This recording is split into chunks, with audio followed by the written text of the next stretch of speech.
महासमुंद में जोगी कांग्रेस के प्रदेश महिला अध्यक्ष डॉक्टर अनामिका पाल अपन समर्थक मन संग भारतीय जनता पार्टी में करीन हावे प्रवेश और केन के प्रधानमंत्री के नीति के सेती भाजपा में शामिल हुई है। लोकसभा चुनाव के ठीक पहले जनता कांग्रेस छत्तीसगढ़ जोगी गुट एक बड़ा झटका लगे है। खबर की छत्तीसगढ़ जोगी कांग्रेस के महिला प्रदेश अध्यक्ष डॉक्टर अनामिका पाल अपन सैकड़ों कार्यकर्ता समर्थक और पार्टी के दूसरे पदाधिकारी मन संग आज भारतीय जनता पार्टी में प्रवेश कर लीन।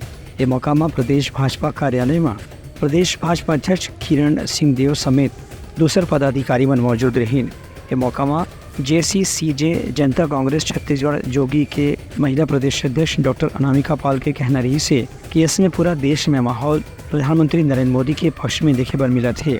संगे संग पूरा देश के मतदाता एक घाव फिर नरेंद्र मोदी ला प्रधानमंत्री के रूप में जिताए के मन बना चुके हैं।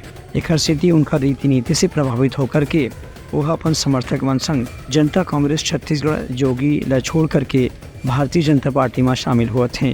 प्रदेश भाजपा अध्यक्ष किरण सिंहदेव डॉक्टर अनामिका पाल और उनकर समर्थक मन के भारतीय जनता पार्टी में प्रवेश करे के मौका में स्वागत और अभिनंदन करीन। ब्यूरो रिपोर्ट उत्लंघा न्यूज।